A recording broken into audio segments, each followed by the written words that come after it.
welcome back to my channel, welcome back to my channel, welcome back to my channel, welcome back.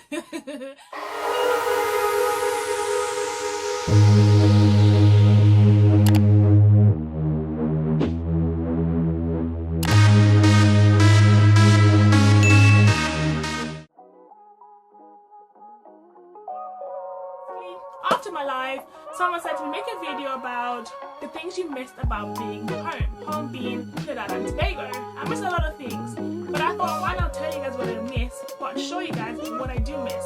So I'm having another segment here, guys, where I'll be showing you guys how to cook Caribbean food in England, okay? Because obviously we can't get every single ingredient that's exactly the same like back home. However, I thought, why not show you how to make it so that way you can have a piece of my island as well. Okay, so in this segment I'm going to be showing you guys how to make pilau. And it's not peas and rice, it's not rice and peas, it's pilau. Okay, no offense, it's just that people always say rice and peas. When that's not us, that's more Jamaican. We have it as pilau. Alright, so I didn't make it obviously because I can't make it, but my husband made it, so I'll be showing you the ingredients that he used, and I'll be showing you the step-by-step process how to make it, okay? Because it's already been recorded and I missed his chopping up process, so you're going to be seeing the during process, and you know, I'll try to get some clips in between so you guys can still see what went into making the pilau. Alright? Or you guys can, you know, follow along with the ingredients. I'll put it in the description bar below. And yeah, let's get into the video. Alrighty, stay tuned. Bye! As this is pilau, you will need some Gungo peas. Don't forget to drain the water. You can add a meat of your choice. We chose chicken. And you don't normally put carrots in pilau, but we decided to put some in today, along with some spring onion. As this is a rice dish, you will need rice as part of the ingredients. So don't forget to clean your rice. A trick from a YouTuber where she used a colander to rinse her rice off, and I thought, that's a very good idea. So thank you, girl. After you rinse your rice off, you let it sit and drain off and get your oil prepared to cook. The next stage is to get your pan hot. You put some oil and you put some sugar. Okay, so I'll put all the measurements in the description below. And now you stir in your sugar and your oil so it gets to a golden color.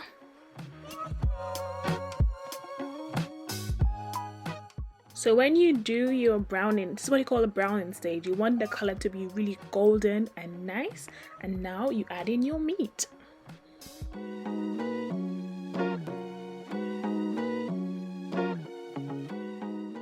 So you let your meat take color in this time. You want every side of the chicken to be golden and brown. So to ensure that happens, you must cover your meat and let it cook. After a few minutes of browning with the cover on, you take the cover off and you stir, and then you add your rice because you want your rice to get brown as well. Once you've added your rice, you're going to stir so that rice can take color from the sugar that we just browned and all that meat goodness.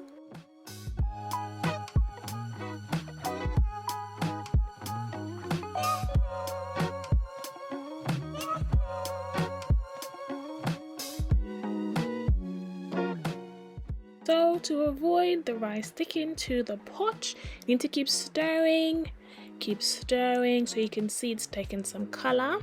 And then you add your water.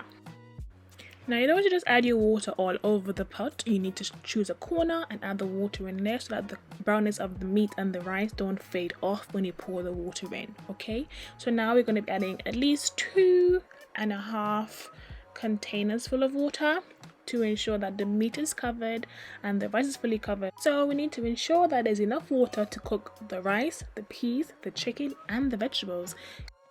Guys, this is the only water we're adding to the pot, okay? So do ensure that when you pour your water that everything is fully submerged. And then you give it a stir.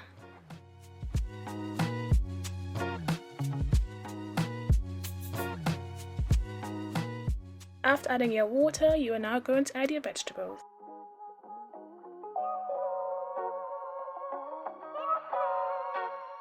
After adding the vegetables, you're now adding your peas.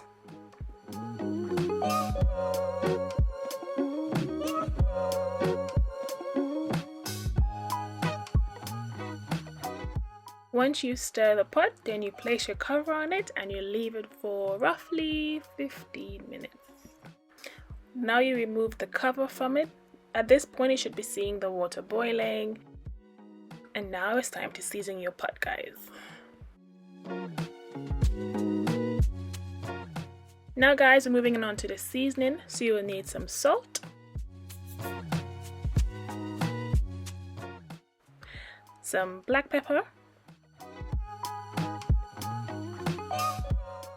some garlic granules, parsley, mixed herbs, paprika for a bit of spice, and all-purpose seasoning. Now, as we are used to cooking, we don't really go by exact amount. We just go according to taste. So what I suggest is that you taste your pot.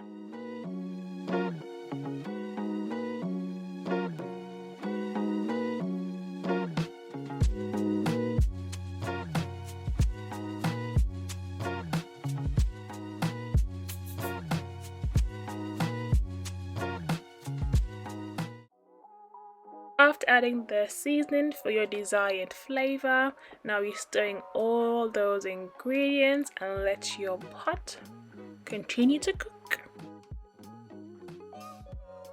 After stirring, you cover your pot and let the water simmer, and ensure that your stove has been turned down to a low temperature.